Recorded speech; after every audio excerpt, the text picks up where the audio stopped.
You have previously been shown that flaps are fitted to the trailing edge of the wing, and you have now been shown that ailerons also occupy part of the wing trailing edge.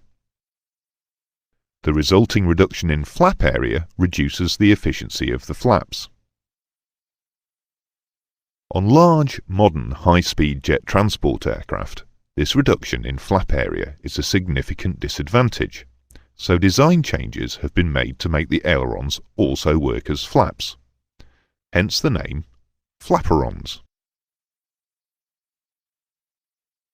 When the trailing edge flaps move down, the flaperons also go down. Now the whole wing area has its camber increased, thus maximising the effect of the flaps to increase CL max. But what about lateral control? Think of the flaperon position with the flaps down as a new neutral datum. When a roll input is made, the flaperons move up and down from this new neutral datum and still provide a change in lift on both halves of the wing for roll control.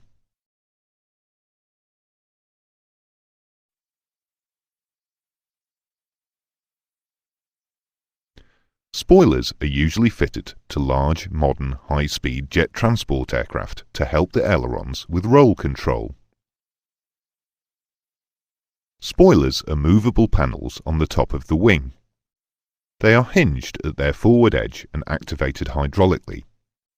When raised into the airflow, spoilers spoil or disturb the airflow, thus decreasing lift and increasing drag.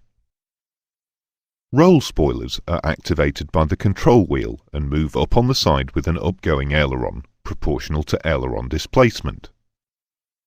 You can see that the roll spoilers on the side with the downgoing aileron remain flush.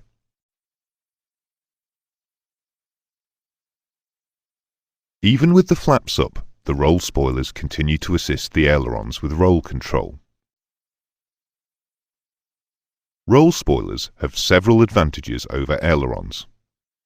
Roll spoilers eliminate adverse aileron yaw. Roll spoilers do not twist the wing.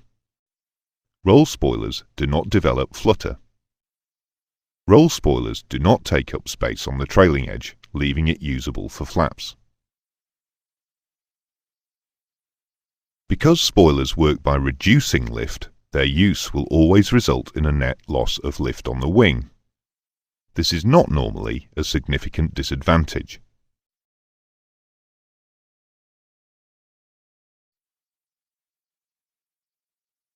When selected by the pilot, speed brakes increase drag. The use of speed brakes increases deceleration and/or gives an increase in the rate of descent without increasing the IAS. There are two common methods of mounting speed brakes: wing-mounted or rear fuselage mounted. Ideally, speed brakes should give an increase in drag without affecting lift or causing a change in pitching moment.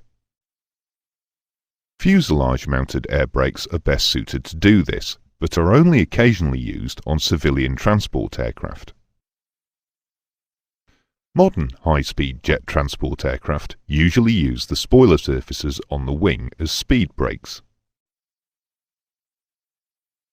There is a speed brake lever on the flight deck that, when selected to up by the pilot, extends the speed brake symmetrically, thus increasing the drag. There are no speed restrictions for the operation of speed brakes.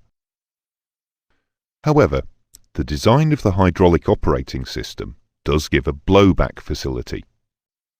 That is, for the same selection from the flight deck, increasing IAS restricts the speed brake angle of deflection into the airflow. This prevents excessive buffeting at higher IAS. While being used as speed brakes, the spoiler surfaces will continue to assist the ailerons with roll control.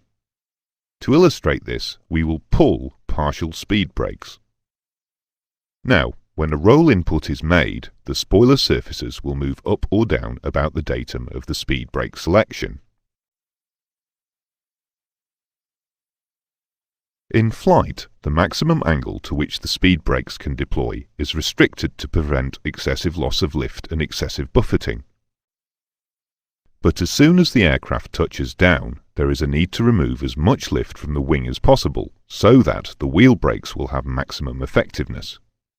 In addition, there is a need to increase drag as much as possible.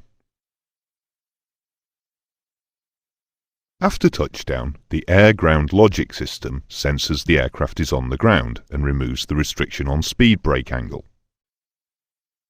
When full speed brakes are demanded from the flight deck with the aircraft on the ground, the speed brakes deploy to a much larger angle than in flight. This is called lift dump.